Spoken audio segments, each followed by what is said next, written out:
And welcome back to Scarred for Life, the podcast where we open up old wounds by looking back at the films that scared us as kids. I'm Terry. And I'm Mary Beth. And each episode, our special guest brings with them a movie that traumatized them as a child. This week, our guest is Addison Heimann, the director of the new queer horror film Hypochondriac.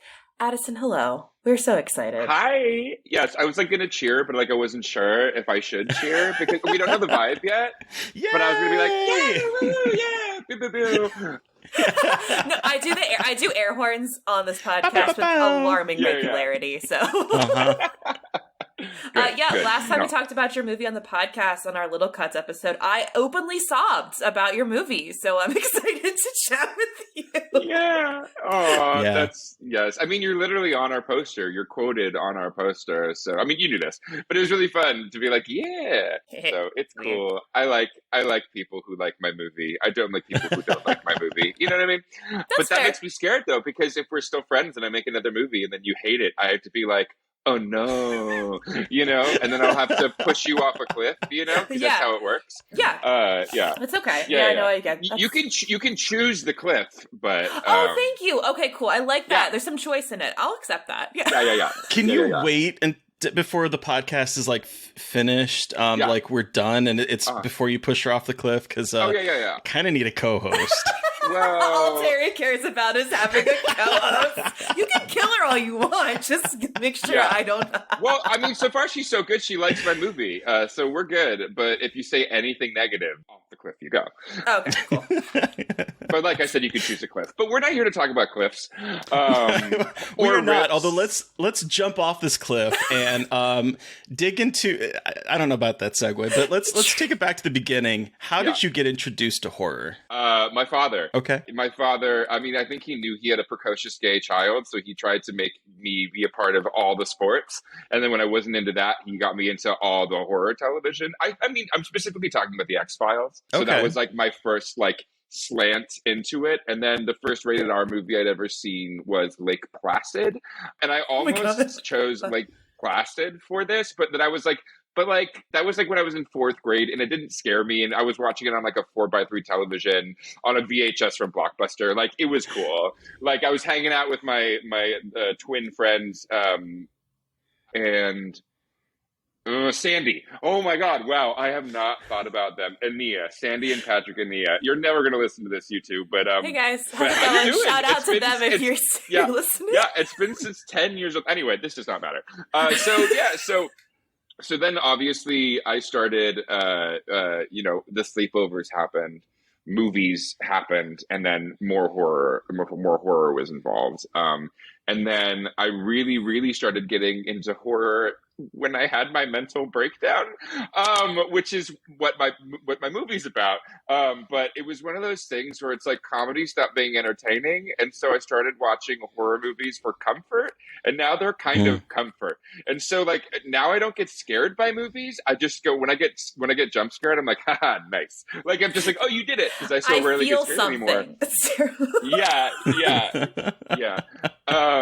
But yeah, that ultimately is my journey, starting with the X-Files. Fast forward 20 years later, mental breakdown, and now I primarily watch horror in my life, and also make it. But it's just I watch a lot. What was the scariest episode of the X-Files you ever saw, in your opinion? Oh God. I can't remember the scariest episode. Actually, this was kind of scary. It was it's one of the later episodes, which is everyone's blah, blah, blah, but Mulder was still in it. But it's when they get caught in a virtual reality video game, and they have to go through levels and I don't know if you remember this.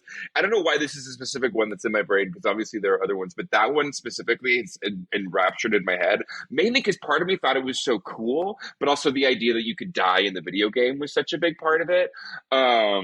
Also obviously I watched Goosebumps and Are You Afraid of the Dark, but those are way less adult. But I do remember an episode of Are You Afraid of the Dark where this chair swivels around, and there's this weird robot dude that you can plug things into his hand. And also, oh my God, I'm going on such a tangent, but there's this episode with a witch or something looking through a window, and I got so scared that I couldn't sleep with the blinds open. And that stuck true until I was 18 years old because of an episode of Are You Afraid of the Dark. So I guess it's the X-Files, but it's also Are You Afraid of the Dark? Look, people don't give enough credit to kids' horror shows for being just as fucking scary. Like, even though they're made for kids, they're still really scary. Yeah, Nickelodeon scarred me for life thanks to them. Yep. So you mentioned Lake Placid. You saw that. How old were you when you saw that? I was 10. Okay. The only thing I really remember about it is when the old woman is feeding human remains to the alligator at the end of the movie. It's really the only part of it that I still remember. The only other part that I remember. Betty White says fuck. Oh, yes, of course. We love a good Betty White in a movie she doesn't belong in. But I mean, she does. But, you know, like, it's so funny when you see, like, really famous actors and things. Like, seeing Amy Adams in, like, an episode of Buffy the Vampire Slayer. You're just like, what are you doing here? Or, like, John Hawkes. It's just, it's so funny. Do you remember what your first horror movie was, though? It had to have been Lake Placid. I don't think I was. I don't remember seeing anything before then. I watched the TV shows, but that had to have been it. What was your first? What was your first horror movie? I look at it in two different ways. Like, my first horror movie was probably one Chucky. of the. Oh, sorry. Sorry. That would be like, that hit me like a ton of bricks. Yes, but your first horror movie was. Oh my god. Yeah. It was probably one of the Universal. It was a Universal horror movie because my dad. That's how my dad introduced me to horror. But then, like, the first like real horror movie I saw, like, that was like scary to me would have been Jaws. Me too. That was you count that as you count those as a. I don't really know if I count Jaws as a horror movie. Oh, it was horrifying to me. Yes, I mean that. Oh yeah, for sure. But it's so funny because it's like, I don't know, because I did not grow up in, like, I don't have a reverence for old movies like other people do. It's hard to call that old 70s, but like I grew up on television. Like, it was Star Trek Voyager and X-Files and Buffy the Vampire Slayer. Truly. And then I didn't start getting into movies till I was in my 20s, which is a really huge TV nerd. And so by the time people were like, oh, you need to watch Jaws. And I'm just like, okay. And then I watched it and I'm like, okay, which is weird. And people hate me for it. But like, obviously, like, I go back in time, like, watching The Thing is like one of my favorite horror movies of all time now. And that's one of the few that poked through for me. Jaws is a good movie. I'm not saying Jaws is not a good movie. I'm not trying to break your childhood hearts. I'm so sorry. No, like, I saw it at age 4, and I would not go in the ocean for multiple years. So, like, my god, I mean, like, we talked about this before, but I thought, like, they were gonna come out of, like, the bathtub and the pool. Like Terry had the similar experience. Like, I lived in Alaska. And I thought there was a shark in the pool, in some indoor pool in Alaska. And I live on the East Coast, which is where it didn't take place exactly where I live, but like East Coast beach on the Atlantic Ocean. And so I was like, I'm done. I'm going to get eaten by the shark. This isn't the same, but I remember seeing snakes on a plane in high school, and I was always afraid that a snake was gonna. We specifically had one bathroom where there was a black bottom toilet or whatever. It was like the fancy one that guests would use, and every time I would poop there, I'm like, please don't let a rattlesnake come up through the pipes and bite my asshole. Please. I also am still kind of afraid of that, honestly. Every time I sit on a toilet that's not my own, I'm like, please don't, like a scorpion, an eel, a spider, a rat. Oh yeah, I've seen too many stories of rats coming out of toilets, and I'm just like, I don't need that. Like, I'm not particularly scared of them, but when they're that close to my asshole, I am scared of them. Yeah. There's a lot of things that I'm scared of that I'm not scared of when it's not near my asshole. Like, but when they are, context. Yeah, definitely context. Like red vines. I'm not scared of that, but I don't want candy up my butt. And if somebody was, and I'm just imagining like a weird Santa Claus horror movie where the horror is shoving up red vines up my asshole, I'd be scared. So not candy canes. Candy canes. Oh, that's easier. With like the added menthol sensation if it's a minty one. What are we talking about? No, we've got something here.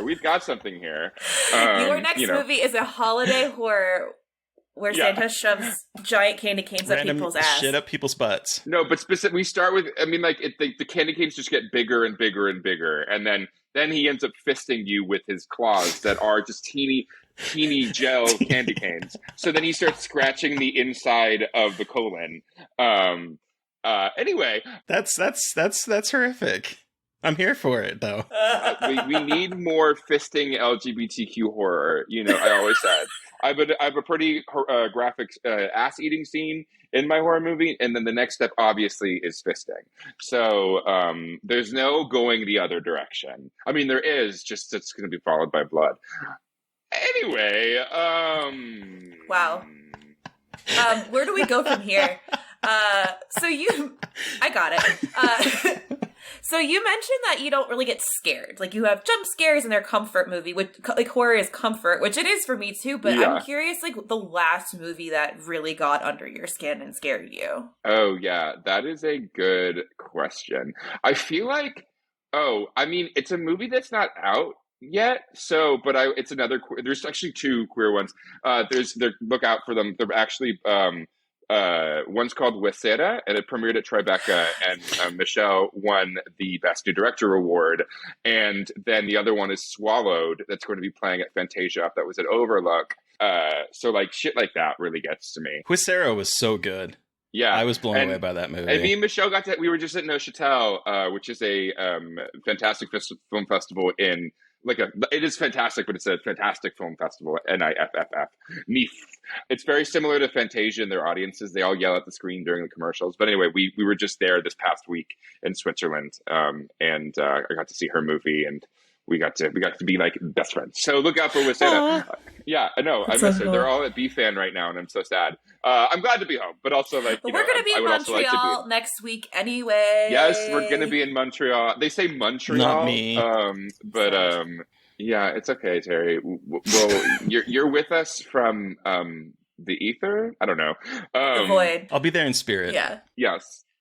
Those movies really freaked me out, which is cool. I like getting scared. It's like great because I feel like it's hard thing. To feel that. That sounds terrible, but like when you watch so many and you're so immersed in horror, you're like, all right, I've seen it all. And so when a movie can surprise you, it's just like, wow. Well, I mean, I showed my boyfriend Blair Witch Project for his first time, and I still get chills when I see that fucking body against the wall and the camera drops. Like, I still get chills.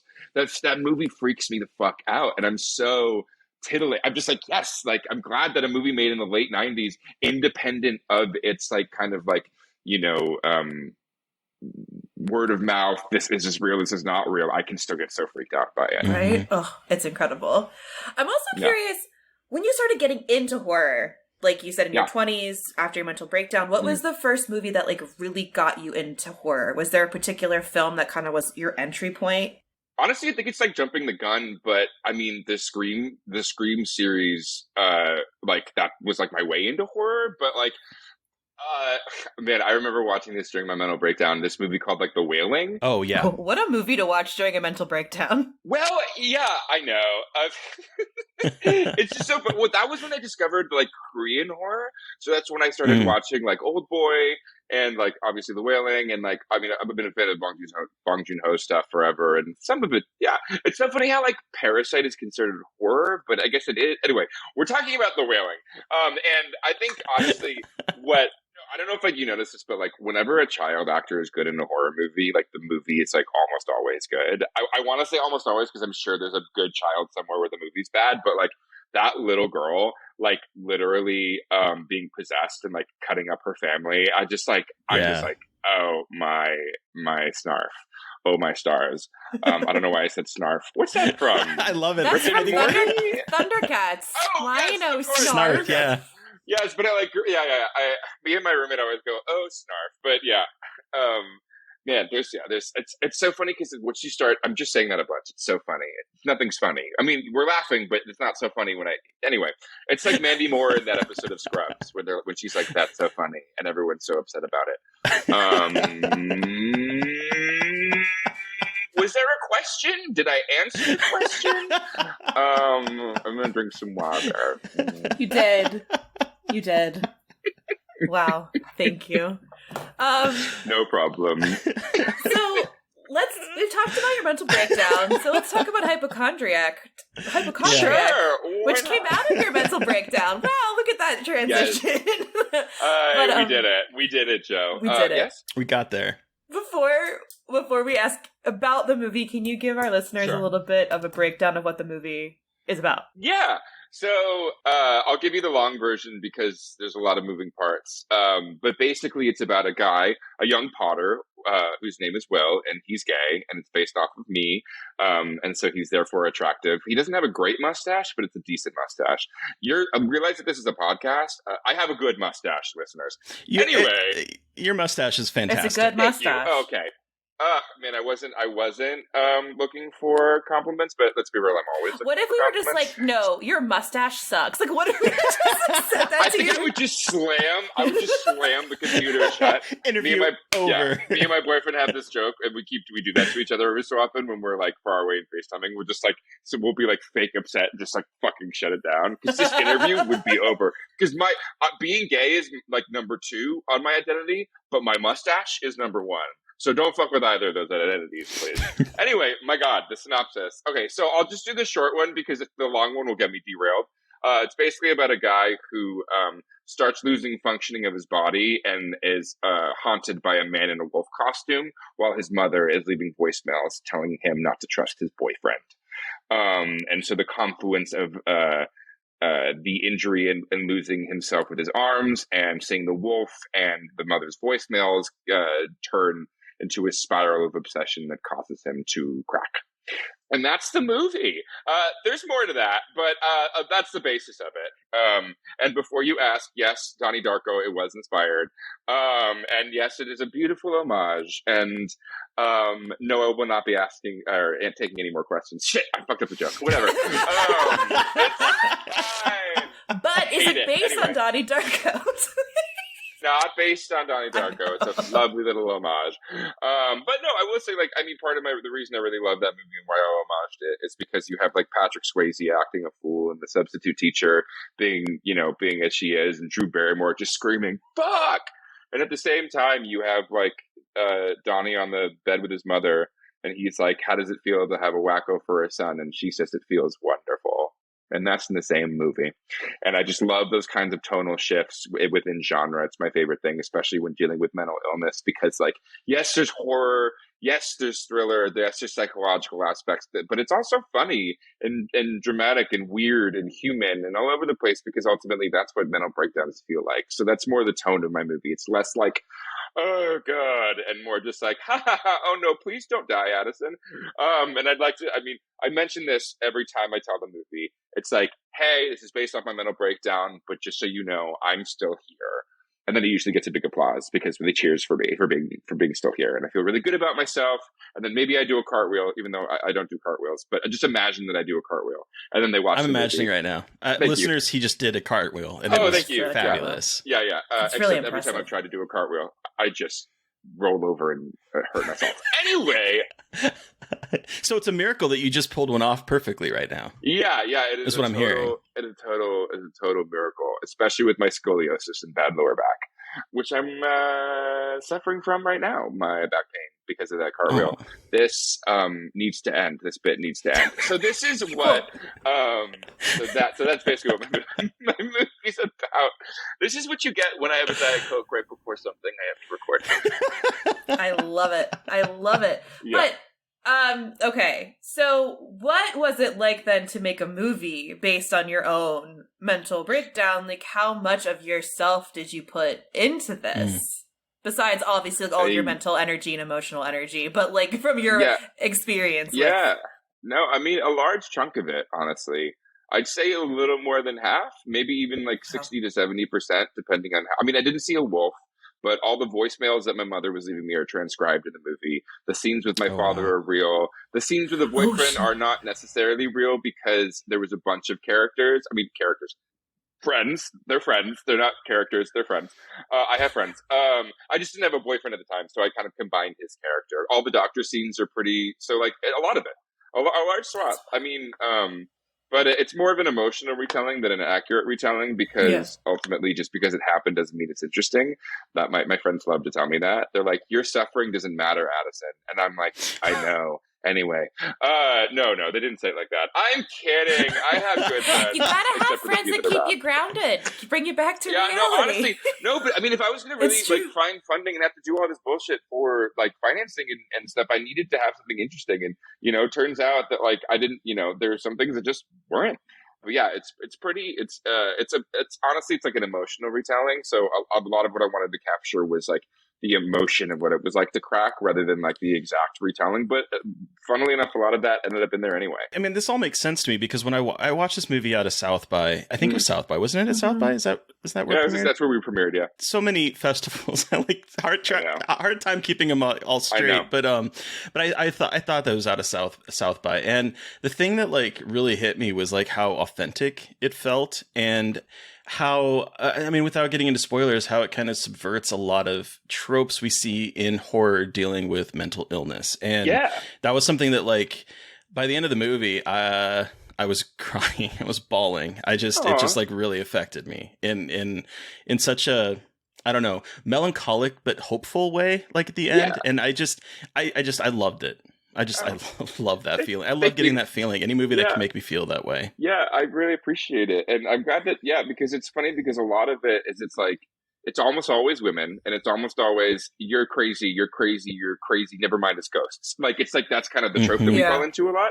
And that's, I mean, that is the creation of the Scream Queen. I mean, like, literally, not just in slashers, but, like Micah Monroe, in Watcher that just came out, or Micah Monroe in It Follows. Like It Follows, and those are both like pretty metaphorical and great. And I love that those movies exist. I felt like, though, when I was going to talk about my own mental breakdown and my own mental illness, I felt, to me, the villain is, if the villain is his own mind and he can't break out of his own mind, it's almost like sleep paralysis. It's like you can see, you want to move, but you can't because your mind is literally preventing you from moving. That, to me, is terrifying.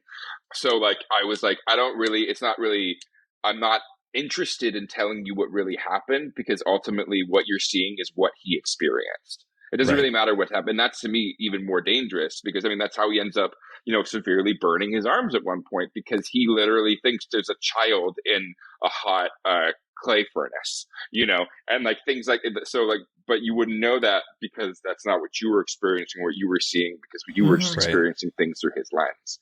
And that's ultimately what all the movie came from, because like, who knows if those scenes happened the way they did? That's certainly the way I remembered them. But I was also taking 4 Xanax a day, and I forgot how to breathe. So it's like, who knows if I was exactly reliable.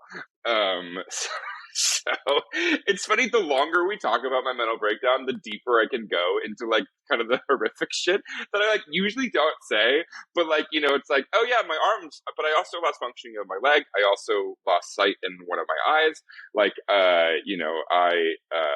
man, there's so much. Anyway, I won't do that. Maybe in casual conversation, but it's just funny to like, you start remembering things and you're just like, oh yeah, there was that, cause there was a time where I couldn't masturbate and my arms were in so much pain. So I had to order a fleshlight, and I was on antidepressants, so I couldn't come. And then I was just fucking a fleshlight in the shower for an hour, literally skinning my penis. Not to get too graphic, but I did. No, it's funny. It is the saddest things and funniest things I've ever heard. Like, not to make light of it, but it's so funny. No. The antidepressant, that vibe of like not being able to be aroused on antidepressants is just like, it's just the way of like, I feel like no one talks about like that millennial mental illness aspect, but like, we've all been there, I feel like. Yeah. Again, not to get TMI, but like, it's real. Like, it's so real. And that's like, that just...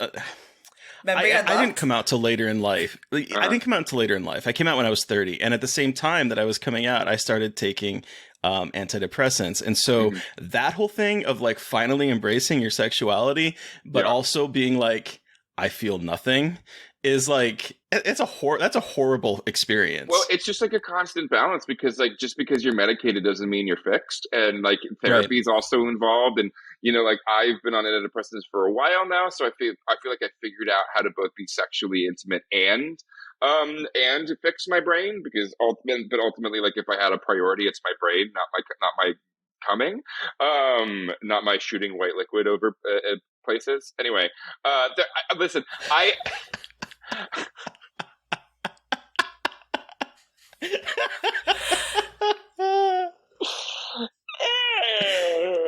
Coke, guys. Diet Coke. You'll forgive me, because like, it depends. I tell that story sometimes, but in really aggressive graphic detail to get laughs, and like the amount of different versions I have or cum, just like come to my brain. So yeah, of course I said white liquid on a podcast trying to talk about mental illness. You know, creamy white, like snot, but white. Anyway, that's somehow so much worse. It really I don't know why, I can but visualize it. Huh. Wow. Much to ponder. Yeah, what to ponder? Well, basically, like I tell that story every so often, and then I it gets lost. And then I told my producer I wanted to include it in the movie, and then he's like, I don't think let me think about it. And I was like, cool. And then like the next day he gets back to me. He's like, I'm sorry, Addison, I just don't think you should fuck a flashlight. And I was like, flashlight? What? And then I went back in my text and saw that flashlight had autocorrected the flashlight. And he was imagining some Lars von Trier Antichrist things, like coming blood, cutting off just like shoving like broken batteries on your cock. Can you imagine? Maybe I should put it in my next movie, but I'm not that gross in my stuff. Yeah. I'm not a gore person. I mean, like I do like gore, but I mean like movies that the gore is the point. And I feel like if you're doing that, that's some like Saw 17 shit that like you're just like, you know, like you must fuck this fleshlight, and if you do, then we'll cut off your balls, but you'll save your life. Like something so good. That's like the porn version. That's incredible Jigsaw. Yeah, sure. We'll cut off your balls and let you live. Cool. Yeah, I mean, honestly. Amazing. But yeah. Wow. So do we want to start talking about the movie you brought with you today, Addison? Yeah, I think we should. So I mentioned Scream earlier, but if you didn't, then I'll do another version where I'm like, so anyway, what I brought today was the movie I brought today is not Scream, but Scream 2. Hell yeah. I'll read a quick synopsis for those of us who are unfamiliar with Scream 2. 2 years after the first series of murders, as Sidney Prescott acclimates to college life, someone donning the Ghostface costume begins a new string of killings. Yeah. All right. So, Addison, take us back. How old were you when you saw this? How did you see this? What about it terrified you? Why is this your scarred for life moment? And give us your horror story. So, there was this place. There's so many things about this place in 6th grade, at my friend's place. I won't say who it is because there's other parts of the story that make him look bad, and I don't want to do that to him. But we used to have sleepovers there, and usually when his parents would go to bed around 10:30, 11, we would watch the Cinemax channel and take turns in the bathroom masturbating. And then every so often, we would also, I would sleep in his bunk bed, and we would tell each other sexual stories. This has nothing to do with Scream 2, but let me just setting the era of context. I feel like I'm excited to see how this context builds into Scream 2. Yeah. So we would, but his parents were like, no holds barred, you can do whatever the fuck you wanted. His mom smoked cigarettes. It was cool. And like, I just remember one time, like, we were making fun of Drumline, the Nick Cannon movie, and then she yelled at us because she was so into the movie. But again, not important. So anyway, so we watched Scream. So we put on Scream 2. I'm not a big horror person at the time. I get really scared by them. Like Buffy is fine because it's campy, but I was like, this is rated R. My mom's gonna kill me. You can't put rated R movies on because she was very much like when I bought the Xbox and I was like 13 or 14. The only reason I was allowed to buy Halo was because we were killing aliens, not people, and that was it was like very much that. Like I wasn't allowed to play GoldenEye at my friend's place, so it was like I was very sheltered in terms of in terms of gore and blood and all that kind of stuff, and so. I've never seen the original Scream, but we put on Scream 2. I had no idea that they were send-ups of the horror, the slashers in general. I just took it on as a head-on movie, and specifically, and I remember because I was taken back to it. But like the scene, the cutaway towards Randy when he's dead in the news truck. Like and the blood like literally pouring onto the street from the closed news van.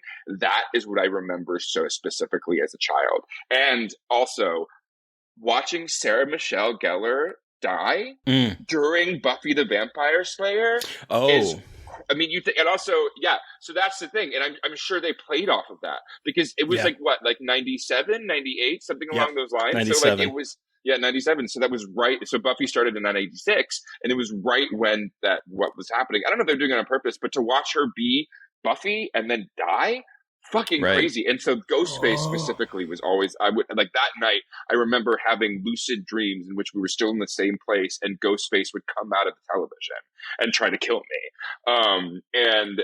Yeah, it was that moment. And then the other moment specifically was when Courtney Cox is in like the silent room and Dewey is behind her, and then the Ghostface comes up and stabs him in the back, and like he like crawls down and blood is spurts blood on the window and stuff. Yeah, I mean, for me, and you know, it's again funny. I'm watching it now. I'm like, this is one of the most fun. I mean, I love every Scream movie. I still think Scream 3 is an incredible movie, and I know people, and I like Scream 4. I like all of the Screams. There are some I have the best times. Yes, I have a preference on what I want, like what's I like more. But Scream 3 is Parker Posey, and you can't say no to Parker Posey. She's so good at it. She's the only good part in that movie. Yes. You shut your mouth. I kind of like Scream 3 too. Oh God, that's okay. That's fine. We're all entitled to our. It has a great finale when she's like telling him to fuck off and fuck you. I can't remember exactly the line, but she's like "fuck you" and she goes after him. Great moment. But yeah, I'm not a fan of 3. Talk about Scream 3. We're here to talk about. We Scream are not. 2. I will say that moment with Randy. So, okay, this is a story I've told before, but when I was about 5 or 6, my aunt was babysitting me. My aunt is only 9 years older than me, so she's like my older sister. And so, you know, she's a teenager babysitting me, so she's going to watch horror movies on TV, as you do. And so I snuck out of my bedroom and sat behind the couch and watched what I thought was Scream. But when I watched Scream 2 for the first time, I realized it was Scream 2 because the moment I remember is Randy getting stabbed in the news truck. Because when I saw Scream as an adult, I was like, wait, that part's not in original Scream. Yeah. It was Scream 2. Yeah. Which timeline makes sense because if it came out in 97, it probably came out on DVD like 98 or whatever, and she was watching it at our house. And so I went around after I saw it to all of the kids in 2nd grade telling them what Scream was about, and I got called to the principal's office, and my mom got called because my teacher was concerned about why I was watching these things at home. And like, I wasn't scared though. Like, I wasn't scared. I just told everyone about it because I thought it was so cool, and everyone was like, she's a psycho. And it was great. So Scream, I always thought it was Scream, but it was Scream 2 because of that moment with Randy. Like, that part is seared into my brain of just and how and ultimately violent. It's like really it's really devastating too, just as a story moment, because it's one of it's the first, maybe even only in that movie of somebody from the first movie dying, because Cotton doesn't die till the 3rd one. And then obviously, Dewey dying is a misnomer in the 2nd one as well. But I think he's the only one from the original movie that dies in that one. He is. So and it's in the all those lost moment. Or it's in the they lose like the middle, because it's right in the beginning, the halfway point when the heroes lose and they have to regroup. And it's early too. His death is pretty early in the movie, which I feel like is so shocking. Like, especially a character like him, and now he dies so early. Especially because his character is. Oh wait, by the way, this is such a funny thing. Because I had noticed this before, but at the beginning of Scream 2, or when she gets the like bodyguards. She's like that. He has a wife and 2 kids, and I think he's gay. And then later, and then later in the movie, they're in the car, and then one says something, and the other one he says, "Don't ask, don't tell." When they're asking where he's going, and I never noticed that joke before, and I just fucking died. Anyway, but like having him die so quickly, I mean, it made things real, and also again, like I feel like they did his murder justice because it's something that's so ingrained in my mind even to this day, which is funny because he's like the voice of, I think Kevin Williamson, that is the character being like, okay, let's dissect horror movies, let's make it like, let's do all these things, and then the fact that he dies, but it's still so memorable that they bring him essentially back, from the dead several times through different characters with different arcs, even in the most recent Scream, having the niece and nephew, or specifically the niece, being like, okay, this is my version. It's just like, you're such an integral part. and to kill him, it's like pretty crazy. He was, but he made some choices in acting in this sequel that like when he and Sid are leaving the class, and he is like, I don't know, doing this pretentious like walk down there, and then he's talking in a British accent. Like, what the fuck? What is going on here?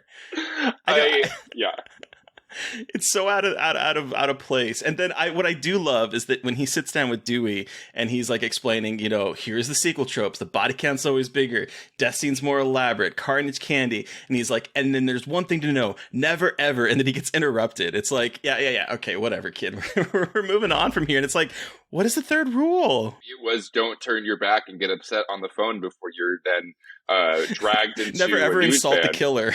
Yeah, which is also funny because it's specifically at the end of the movie, it's implied that Laurie Metcalf is the one that did the murdering, specifically with Randy, and that's just so funny to me. I love that though. Also, Laurie Metcalf in general being the murderer, like her as an actor, just makes me kind of laugh. It's incredible. Yeah, and like so for me, I told that we talked about Scream with Joshua Tonks, who's an actor, and then so I told a little bit of the story. I didn't see the first one in movie theaters. I was out of my horror phase. I would have been, gosh, that came out in like late '96, I think, is the first one, because the turnaround between 1 and 2 is like less than a year. Mm-hmm. But it came out in '96, so I would have been 15 when it came out, and I was out of my horror phase. I wasn't watching horror movies. I wasn't old enough to go see a movie theater. My parents were becoming like super ultra conservative. Mm-hmm. So like I didn't get a chance to see it. And I remember people coming after Christmas break and kind of spoiling the Scream movie about like how bloody it was, and her organs are everywhere, and you know there's just so much blood and all that stuff. And I just remember thinking, oh my god, this sounds like a snuff film. This sounds horrible. And it wasn't until Scream 2 came out on VHS, so like 98, when I was like, okay, I'm old enough to rent movies now. So like I'm gonna sit down, I'm gonna watch these with my friends, and we watched the first one and the second one back to back. And this movie, it remains a favorite of mine. Honestly, this is my favorite of the Scream movies. I'm being perfectly honest. I know that a lot of times people on the internet are like, how can you like it more than Scream, the original Scream? But I do think this one, for me, it's a little bit more queer, I think, too. But it's my favorite. Let's not say like the fucking theater program is so fucking like gay. I mean, there are major like queer. The sorority is such a queer woman vibe, like witchy cult, especially having I'm going Ellen DeGeneres' as partner, but obviously I know her Portia name. DeRossi. To have Portia in there, just like, oh my god! But that like. And the fact that she's like a freshman and has the lead role after like, it's been like 2 months, right? Like, how long has she been at college? Like 2 months? Right. And she's doing this like Greek opus or whatever. Agamemnon, she's playing Cassandra. Yeah. And they got Danny Elfman to score it. Like, they don't say that in the movie, but the score of that, because like the whole score of the movie is not by Danny Elfman, but he created the aria for Cassandra. And it's like, okay, what kind of program is this? Yeah, it's like the Euphoria High School, but in the 90s. Yeah, and it's just exactly. And you're like, yes. But like the whole scene of them rehearsing, she's like, there's like wind machines, and she's in this like ridiculously red outfit, and there's it's operatic. It's incredible. It's so over the top. It's so over the top. And like at the end when she like grabs the axe and starts just like chopping it down as like Timothy Oliphant or Laurie Metcalf, I forget, who are like being crushed by these rocks, which you're just like, shouldn't those be like styrofoam rocks? Like right? Cement rocks that could just fall casually and just like kill these 19-year-olds.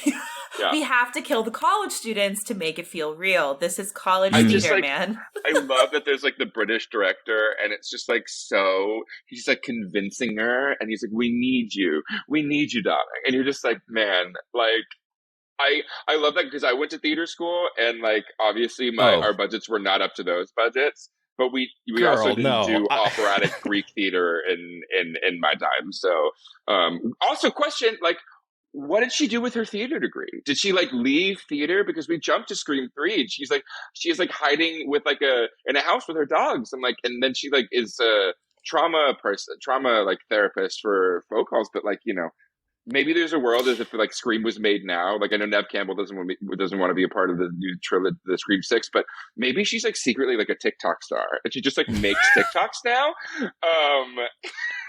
I love that. I love that journey for her. But rewatching this movie, it reminded me another reason of why I think Scream 3 kind of fails the setup of this movie. Because there's a line in here, and she's like, "What am I supposed to do? Cut everyone out? Crawl under a rock?" That's exactly what she does in Scream 3. It's like she just like leaves everyone, which granted, this movie, okay, so what I love about the theater scene in particular, is that they're doing Cassandra, and Cassandra, of course, is a Greek tragedy about this oracle that sees the future, knows what's coming, but no one will listen to her, and everyone thinks that she's crazy. And so I love when movies use like art or books or movies or something, the what they're studying in class is relevant to what they're doing. Right. And I do think that the use of Cassandra gives this movie a little bit more gravitas, because it's like, it is a tragedy. She is unable to change what's going to happen. She's bound by fate. There's the line where she's like, "Now fate is looking at me," or I forget exactly what the line is, but by the end of the movie, all of her friends are dead. The only people that are alive is Dewey, Gale, and the person that she fingered as being the killer in the first movie. Right. And he's really barely in the movie to begin with. So like everyone else dead. And what I do love also is that it kind of subverts Cassandra, because Cassandra knew everything that was going to happen, and the thing was that no one would listen to her. But by the moment when Derek gets killed, she's convinced that he is the other killer. And so it kind of twists that and subverts that Cassandra trope, because it's because of her inaction that he ends up getting killed. And that adds like another layer of tragedy to it. I'm curious, because watching it upon this rewatch, for me, once you get to the fact that the killer is recording stuff, it's so obviously Mickey. It's like, it's him. And I didn't catch that at the time, but like as soon as you see that he's filming, it's like, oh, that's Mickey. It's so obviously Mickey. And then maybe Dennis figured that out, and then you have the Billy Loomis mom like twist at the end to be for like people who are smarter. Big twist. But I was like, oh yeah, this is clearly who this is. Also, Timothy Olyphant, while hot, is also pretty creepy in the movie. He is crazy, freaky Tarantino film student. Yeah. God. It's like, but maybe they made him too obviously the killer, so maybe that would be like the twist or whatever. But yeah, also fucking Joshua Jackson's in it too in that beginning scene. I know. with Buffy. It's like all these like 90s. Yeah, he's in it for a second. He's not even really a part of it. He's just there. That's right. My closeted ass loved this movie because I had a huge crush on Randy, and you have Timothy Olyphant, who like a few years later would be a sex god in Go. I don't know if you've ever seen Go. Oh my God, he is like I'm writing it down. He is a shirtless drug dealer with a Santa hat on in throughout most of the movie, and he is. Whew, he got me, it was really like seeing him again in The Mandalorian pop out with that salt and pepper. I was like, damn, you still can get it. Good for you, man. He has been hot in every single stage of his life. Yeah, when he was in, what was it? Santa Clarita Diet. Like, yeah. I mean, Deadwood. He's his whole career. I've been like Timmy. I've been a Timmy fan. Mm-hmm. So we haven't talked about the cold open, which is no. I mean, I don't know how it ranks for you guys in cold opens, but Jesus, it's an incredible open. I totally forgot about that. That's another part that really freaks me out, is seeing Jada. Like, again, it's that maybe this is the whole thing. This movie is so much more it's like very operatic and like over the top, way more in comparison to the first one. Mm-hmm. It's like you seeing her there and everybody's like, what have you done? And also like, it's an interesting, I mean, like kind of an early interesting take on like art imitating life or life imitating art in terms of like violence in this weird way. And also, but kind of hiding it under its like a humorous facade, because you're just like, yes, inherently like I forget the boyfriend actor's name, but when he gets stabbed in the ear, like when he's like looking in the thing, like that's funny. And then like but then everybody taking off their mask watching her die and then being like, oh no, something the howl she makes when she's up on stage, that is like lingered in my mind. Face, like projected on her face, and she's wailing in front of everyone, like holding her stomach. It's harrowing, that part. Yeah. Also, I love that Heather Graham is like the Drew Barrymore. I don't know how famous she was at the time, but I wonder, like, it's like their casting is so smart. I feel like that was very deliberate as well. But I'm curious when Heather Graham started getting really famous or was really well known. She was in Austin Powers 2 after. Okay. Yeah, I was like, after, that's how I knew about her, and it was Austin Powers 2, which is terrible. Well, it's so funny because like I watched all 3 Austin Powers on acid at the very beginning of the pandemic when we were in Joshua Tree, like kind of still in lockdown. And it was just so funny how every time we would go back to it, I was like, why? I was like, why are we still watching this? But it was me. I was the reason because I kept pressing play. But it's funny when you watch her. I know we're talking about, speaking of sequels, but like she's so done with Austin Powers 2 when she's in the movie, and you could tell, but in a fun way, because every time like Austin Powers is trying to like joke, she's like, ha ha ha ha. Okay, anyway. How did I get forced into this? Yeah, how did I get here?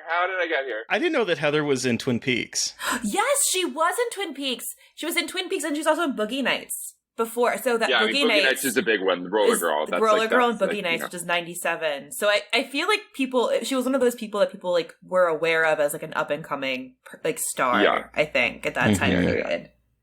Wow. Yeah. Weird. But then Tori Spelling is Sydney, which is such a funny callback because did she? Oh yeah, wait, say what's the callback? Because in Scream, Sydney was like, yeah, in the movie they would probably cast Tori Spelling as me. I didn't even think about that. That's such a perfect casting, and how game for Tori Spelling be doing that, because let's be honest, Tori Spelling was not the greatest of an actress, and so the fact that like that is like she's not. It was like she was on 90210 because her family was the producer, director, writer, something. Yes, the nepotism babies.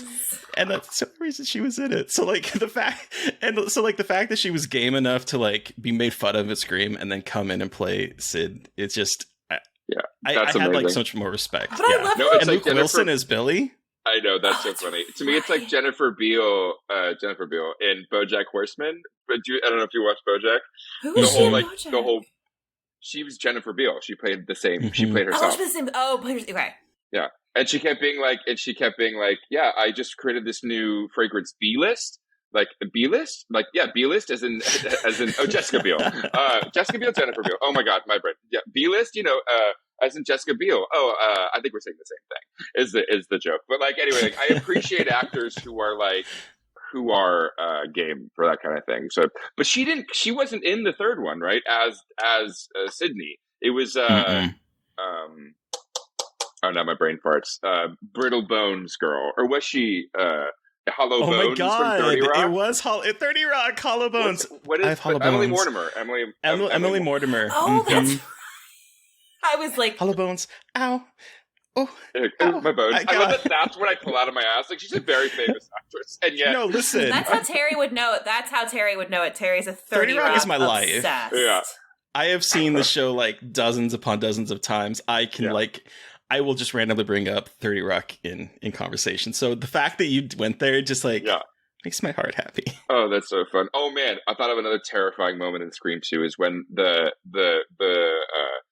one of the guards is like pulls through the head, like in the car crash scene, which is like very, and just like that was actually one of my favorite parts of the beginning. I love when horror like has like a very cool like casual beginning, and then all of a sudden there's like a major violent death, and that's what happened in the Descent, because that's how they died. The poles going through. So that is all. Oh, whenever I'm on a freeway and I see those fucking iron rods, I'm like, for the love of God, do not Final Destination my ass right now. I do not. But then they have to crawl through the front in order to pull past them, and then her friend gets her throat slit. It's just like, I mean, it's a little, you have to buy into, but you're like, you could have just like removed, like you could have done that. Like that was very like, when you're Sidney Prescott at that level, like you could have easily just been like, that's what I was thinking. But that part scared the shit out of me when I watched this recently. Like so the first time I watched this all the way through, it was last year, which is embarrassing. But I watched it like last year all the way through for the first time, and that part, like I was sweating. I was like, Jesus Christ, these movies are so good. Like they're horror comedies, but they're so scary. Like they really do make these scary moments. Yes, that's why they work. And the irony is, I saw a Scary Movie before I saw Scream. Me too. Which is such a weird. So did I. It's such a weird thing. So like I didn't know, but then the irony of realizing later that Scary Movie is literally a spoof of a spoof. But that's why I liked the Screams, because they are genuinely. And that Scream originally was called Scary Movie. Was it really? I did not know that. That's Kevin Williamson's original script. He turned it into a Scary Movie, and then they were like, no, we need to change it. Oh man! But okay, going back to the beginning, it is really hard for me to watch this film and not crack up in the beginning just because of Scary Movie, where in Scary Movie, is it 2 or is it 1? I can't remember what I think it's 1 where the dildo goes in the guy's ear and that's how he dies. Oh yeah, that has in to be bathroom. 1 because Ghostface wasn't in 2. Yeah. It is. The dildo thing is very much something I remember. But the nice thing though is that watching this with subtitles now, because I never when I watched it before, I could never understand what whoever was in the stall was saying. It's like he's like basically It the clown, like, ooh, sorry, mommy, or like whatever. It's like, I didn't mean it. I swear, please don't, mommy. I'll tell you, really. I'll tell you, mommy. I'll tell you why I did it, mommy. Listen, mommy. And it's like, it's really kind of creepy. And that all I could hear before was just like, you know, and so having it like spelled out in front of me was like, oh, they're actually saying something. Right. And it kind of gives away, it's a little bit of a hint as to who the killer is, because mommy, and you know, it's that aspect of it. Well, that's the question: is who was in the stall? Was it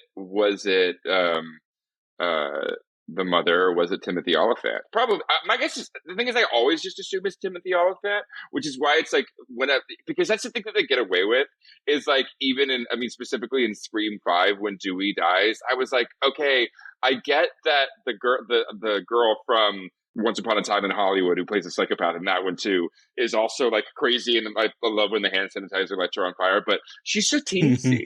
And to like have her like murder and overpower like one of the heroes, you're like, oh man. But that's what they do, and it's like, and I'm full on to believe that it'll happen, but it's just like, I'm curious if the writers have an idea of when it's Laurie Metcalf and when it's Timothy Oliphant, other than the one time where they do. I was still upset watching it when she doesn't take off the mask. I'm like, bitch, why don't you take off the fucking mask? Just do it. We could have saved so much time. We really could have saved so much. If she hadn't honked the damn horn. Oh, yeah, that's how they do it. But it's also funny because it's like, I'm assuming that's Timothy Olyphant in that car. Yeah. Yeah, because when they see him, he has like a bruise on his forehead from where. Yes. And then he could have removed the mask, and they could have dealt with that there, and then like think that. And they're like, oh shit, there's 2 ghost faces. It still could have been that. But I mean, I'm not trying to rewrite brilliance. I'm just like, there is a way in which it could continue, even knowing that Timmy was the killer. Then you have that giant operatic moment where he's just like, well, Jerry O'Connell is like crucified, kind of. I know. And then Timothy Olyphant kind of shirtless. Yes. Looks very good. He's in his prime, Jerry O'Connell. Okay, Jerry O'Connellness. I was huge. He was the biggest crush I had. And when he gets up on that table in the cafeteria and starts singing, that part did kind of make me go. I was cringe. If a man sang for me in a cafeteria, I'd be like, get away from me, never speak to me again. My underwear is wet. No, I'd be so fucking embarrassed, but also be like, let's go. Never do that again, but thank you so much. Like, we gotta go. But I didn't like his outfit. So that's why I was just like, because it's like a baggy polo and like khaki pants. Very 1997 and very fraternity 1997. So that's why when he was in his boxers and shirtless and like covered in ropes. And this is my question. The red markings on his body, is that lipstick? I tried to look closer this time, and I was like, part of me thinks there were like knife wounds. Like it went that far in terms of the fraternity hazing. Maybe I'm thinking too much into it. I thought it was lipstick too. It probably is lipstick. I don't think they went too crazy. Yeah. I was confused why they had a funnel down his boxers and didn't just like pour it down his boxers. Well, let's look who the production designer is, and maybe we can find an email. Yeah. Seriously, because that's the game wanted everyone to pull it up and just start pouring down. I mean, that's literally the most pressing question I have now upon rewatching Scream 2 is why the funnel? That really bothered me this time. I was like, but why the funnel? Normally, the funnel is to get all the beer in your mouth. Why are we sticking a funnel down his pants when you could just as easily just pour it down? Yeah, maybe they're trying to put maybe the funnel he was in his concentrated. butt. Yeah. I'll just make a note to make sure we really get this answer. Yeah, does anyone have an IMDb Pro account that we can access the email of the production designer for Scream 2? Please and thank you. Yes. We got to talk about Debbie Salt. We got to talk about the way that at the very end she turns into Miss Voorhees. Debbie Salt. Oh my god! Yeah. I was like, because I'm so much like an actor person. I was like, Debbie Salt. Who is Debbie Salt?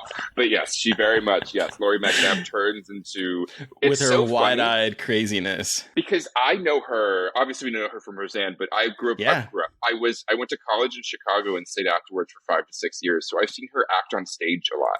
Just because she's a Steppenwolf ensemble member. Yeah. So it's so funny seeing her do these like ridiculous, crazy comedic roles, becoming Jason Voorhees' mother in this, and then seeing her in like really realistic Steppenwolf dramas. It's just like a funny like combination type of situation. And when I revisited Scream 2, I'd seen her in plays, and I was like, oh, this is such a fucking like over the top, big eyed performance. But I dig it.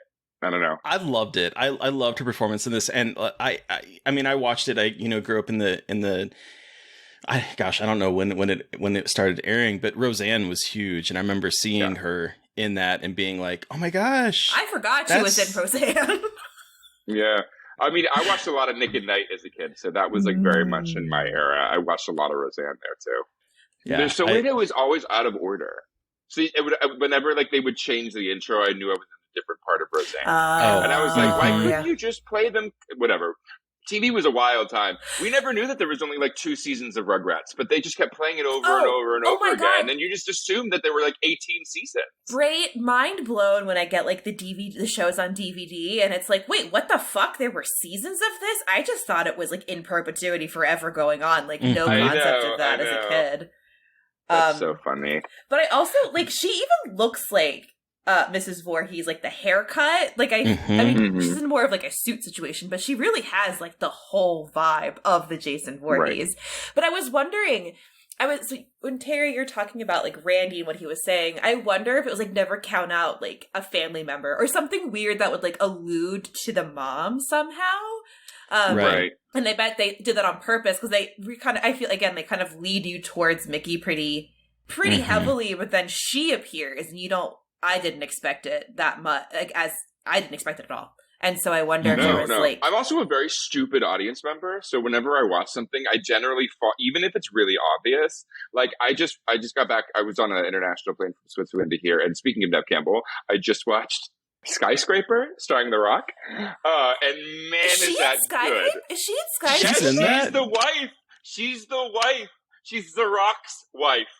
Neve Campbell plays The Rock's wife in Skyscraper. I know. Good for The Rock. Was that fun? Yeah. Was Skyscraper fun? It was amazing. Well, I was on a plane. I love watching bad action movies on the plane. Oh, no, exactly. Like, it's my favorite thing in the world. Like a kind of like an action movie that's like not, but you're like, this is just a fun movie to watch. Yeah, okay. Yeah, and it had Pablo Schreiber, and he is just fucking the most gorgeous man. He's just like, Wow. Yeah. Anyway, but we're talking about Mrs. Voorhees. But as soon as I was like, man, Neve Campbell, she was just. I remember when I started this podcast, I was like, I need to remind them or even inform them that Neve Campbell is indeed in the movie starring The Rock and Neve Campbell, Skyscraper. A legendary production. What is? From the makers of Godzilla and Godzilla vs. Kong. But back to Scream. But also make sure to watch make sure to watch Skyscraper. This is now an ad for Skyscraper. I've been paid by Legendary. And then Terry, continue with yes. Yeah. So, okay, we're talking about how, like... is in Skyscraper. Yes, that's exactly what I was going to say. Can you believe that she's in... No, okay, so, we're all talking about how, like, the reveals surprised us. And that is one thing that I really love about the Scream movies, is because the non-supernatural slashers kind of pull from, like, giallo and the Italian like crime thrillers. I forget what the term was for the crime thrillers from Italy at that time, but like those two kind of like informed each other, and then the slasher sort of in some respects pulled itself out of like the giallo craze from the 60s and the 70s. And one thing that I really appreciate about the Scream movies is that era of mystery, of trying to outsmart the screenwriter and trying to figure out who the killer is. And you get that in a lot of like the non-supernatural slashers, like the ones that aren't like Freddy or Jason or, et cetera, who we know who the killer is. And I love that about the Scream movies. And I love how much like how secretive all the production is. Because in this one, they had like that leak of the script that had 4 killers in it. Because the original script had Cotton as the killer, Hallie as the killer, Mrs. Loomis as the killer, and I forget who the 4th one was, but there were like 4 killers in the script that got leaked. And later on, Kevin Williamson said that was like a dummy script to like get people not to guess who the killers was. But who knows? The script of this movie got written pretty much constantly while they were filming it. Okay. And I love how secretive all even up to Scream 5, like everyone's like, oh, don't spoil who the killers are. Don't spoil who the killers are. And I love that about these movies, trying to figure out, okay, which one of them is the killer. Right. And like, they do a great job of keeping you on your toes. But again, I'm a very stupid audience member, which I really like that about my film. I love that I'm not spoiled as a filmmaker watching movies and dissecting them while I'm watching them, because like I love just being able to sit down and enjoy a movie, especially when it comes to horror, and especially when it comes to mystery horror or slasher horror, that like it is such a delight when it's revealed. And I'm generally like, whoa, no idea. I'm the same way though. I try not to like figure out the ending, because I just have like, if I thought about it, maybe, but it's just kind of fun to be like, ooh, I have no investment until the end and they reveal it, and the reveal is so much more fun than being like, I called it. What? He was the other killer in the original, in the sleek script. It was Derek, Hallie, Cotton Weary, and Mrs. Loomis. Which that makes sense, obviously, because there's that moment in the trust. They always go. I mean, it seems like everybody's going back to the Loomis family. Even in the Smith one, it's always Loomis. It's something that's always to do with Billy Loomis and then Neve Campbell's horror mother, which is such a weird. It's just like that's the Scream thing. It's like, oh, she got around and had another kid, and that's the murderer, who's now a director of Stab. I love it. I don't care. Weird. When they're like the first one who smells the gas in the car. I mean, not to like jump to Scream 3, but I'm such a fan. I will watch. In fact, I think I'll probably show my boyfriend Scream for the first time tonight because he's never seen it. Because now I'm in a Scream mood. I'm like Scream obsessed currently in this moment. So it was so hard for me not to like hit play and just start watching like all of them. I also did the same thing. I'm like, I don't have time, but I want to so badly. Well, they're long movies. Scream 2 is 2 hours long. I know. I saw that and was like, what the fuck? But they use the time super well. No, like, they do. They really do. I'm always surprised when a movie can use a 2-hour runtime like perfectly, because a lot of them don't. Right. But some of them do. Well, and this movie has some really great set pieces. I think this movie has some of the best set pieces. Like, you have the opening scene, right? You have the sorority house happening twice. Once with Buffy, and then again with Neve running through it, with Sid running through it. The recording studio, which I know was like a traumatic moment for young you. That whole like Gale moving through the soundproofing, trying to like evade. It's so good. Yes, it is. It really is. You're right. The set pieces. I mean, honestly, it's a really weird question for me. It's like, why are there not more things set in college in general?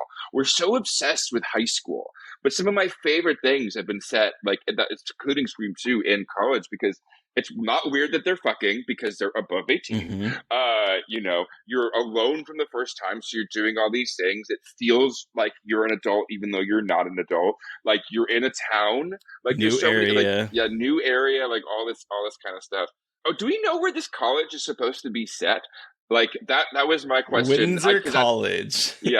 I'm curious. So expensive, so gothic. The dorms. Yeah. Girl, the dorms.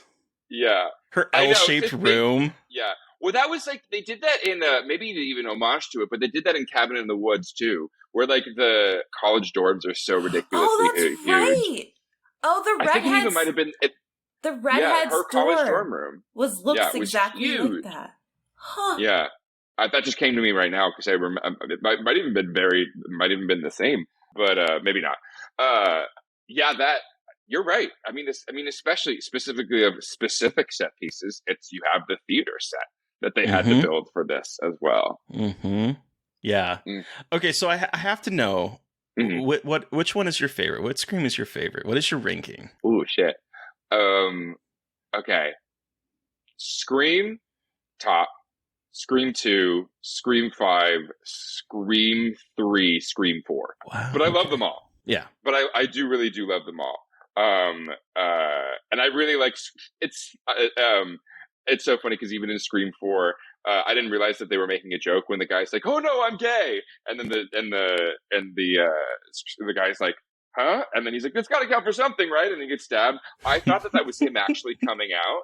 And I was so devastated that they killed the gay person. Turns out that was a joke. It's like when I miss things like in Pan's Labyrinth. I really thought that she went to the other world. I didn't know that was in her imagination. And then when I was told that, I was so devastated and chose not to think that anyway, because I didn't want to think that the girl didn't find her way. Okay, but like in Pan's Labyrinth, like there's multiple ways of like reading it. Yeah, like you could read it as literal that she literally goes to a fantasy world. It's a little bit happier of an ending if you look at it that way. It changes the entire intent of the movie, but you could. Okay, what about you, Mary Beth? Since you've seen them all recently, this is totally on the spot. Yeah, mine was too. I'm not even sure if I agree with what I said because I like them all, but I know it's hard because I really do like all of them, and I'm like new. I'm a little bit like newer, but I think, I think Scream 2, Scream 5, Scream 4, Scream 3. Yeah, I think that's it. I think I'll stand by it. I'm not upset, and it's ranking with love because it's with love. Same. Yeah. With other franchises, like, oh, that movie's shit. With all of these, I'm like, oh, I love them all. It's despite like try their doing flaws. all the Halloweens. Yeah, all the Halloweens are all the Nightmare on Elm Streets. Like those are not all created equal. No. In comparison. No. No. This is the probably most solid of the franchises in terms of like 5 entries, and they're all pretty dynamite. All right, Terry, before we wrap up, what's your ranking? Okay, Scream 2. Yeah. And Scream 1. Okay. Scream 2, okay, the problem is that Scream 2 is so good for me because of Scream 1. That's true. But Scream 2 is still my favorite. Like, if I'm going to throw on a Scream movie, it's going to be 2. That's just the way it is. So 2, 1, if we were to like isolate the cold open of 4, I think the cold open of 4 is just brilliant. The cold open of 4 is I've never laughed harder in a theater, given the irreverence of that. I was like, same. Yeah, I was like, this is the funniest thing in the world. I could have watched them. I could have watched them just kept going. I was just like, keep going. Right? I know, just keep doing this. This could be the entire movie. I just want a vignette of like all these different stab movies.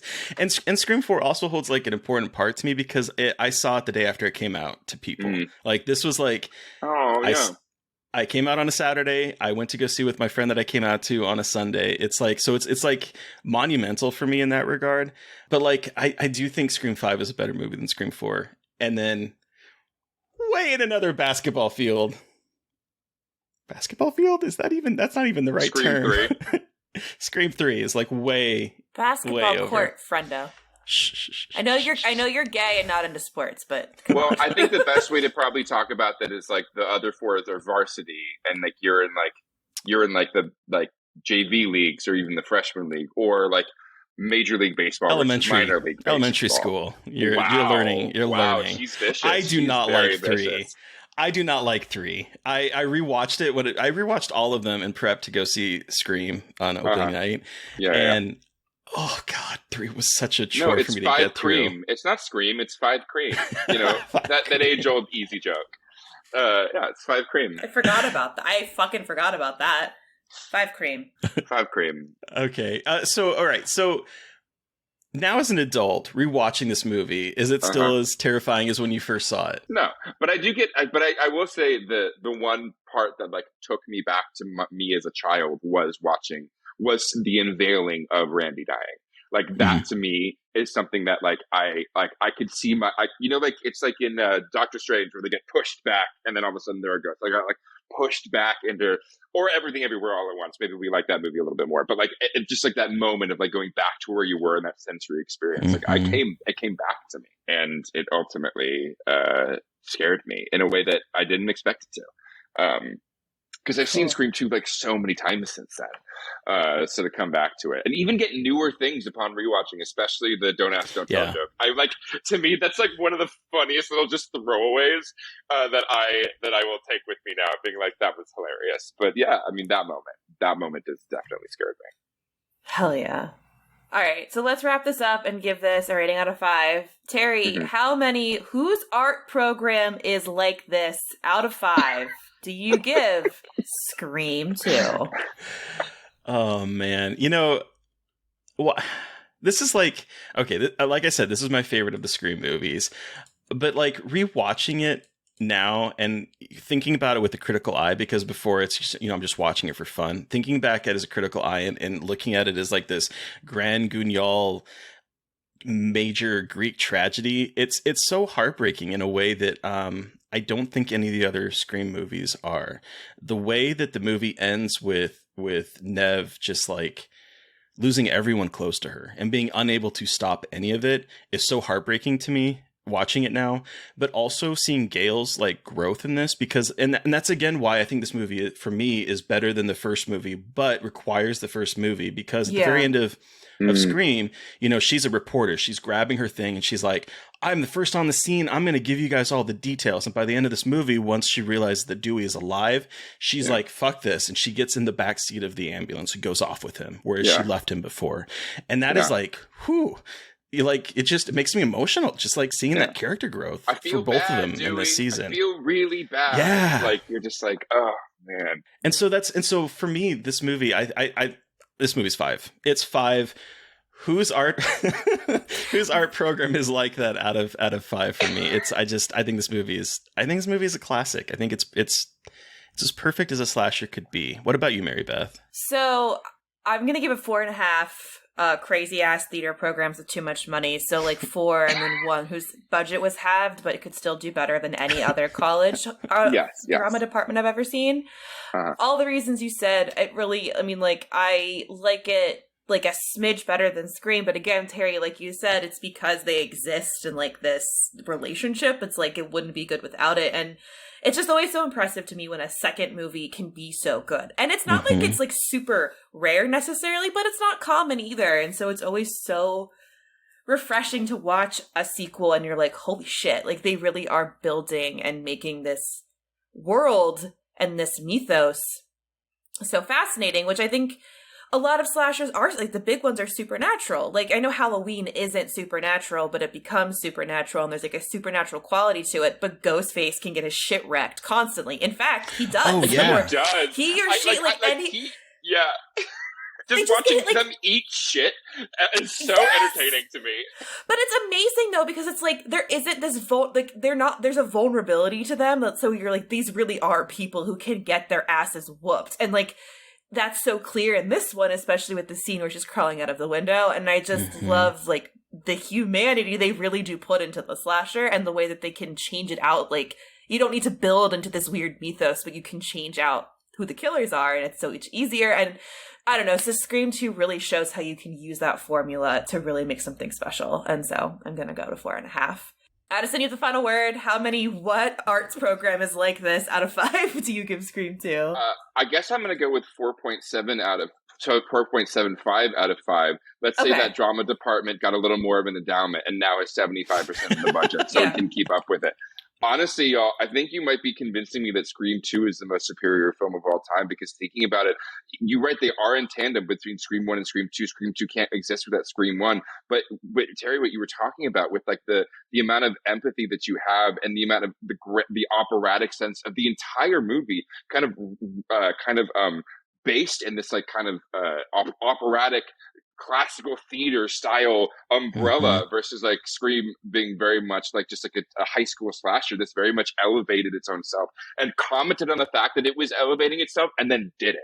It's like, it's such a, and like it's unheard of, you know, especially when it comes to how much you can, you know, cycle through the amount of layers that the Screams have, that are so deliberately built in to not only like send up the genre, but to make fun of itself, to say that they're making high art and that it's good, and also to achieve it at the same time. I mean, it's up there with, this is such a weird comparison, but it's up there with Elle Fanning in Super 8, when she's like doing the monologue and those kids look back and she was like, how was that? And they're like, whoa. It's like, that's like, in terms of, it's like that level of impressive, how much they're able to both comment on themselves and then still be a wildly entertaining slasher, say something, and like you said, have it be devastating, have Gail grow as a character, have Dewey almost die again, have Ned literally have someone die and it's her fault because she didn't trust her boy because of her trauma. Like, there's so many layers in that could only exist predicated off of the original, but also like it stands on its own and is independent of its own and exists as its own on its own terms. Yeah. Well, and let's also not ignore the fact that Scream came out December 20th of 1996. Scream 2 came out December 12th of 1997. Fuck. Less than a year turnaround, and you write a script that is being rewritten all the way up to filming. Yeah. And it's this good? It's that's really a modern impressive. miracle. No, it's really impressive. Yeah.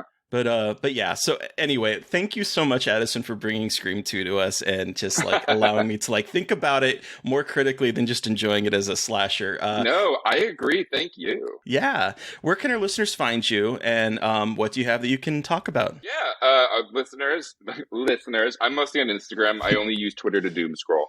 But if you want to find me on Instagram, you can find me at AddieBear5, Addie with a Y. You can also follow hypochondriac.film. And I hope you check out my movie, my first feature, Hypochondriac, released in select theaters July 29th and on demand everywhere in North America on August 4th. And that's what I got for you. Yeah. Hooray! So listeners, you've heard from us. We want to hear from you. What was your experience with Scream 2? Send us an email at scarredforlifepodcast@gmail.com or reach out to us directly on Twitter. I am at MB McAndrews.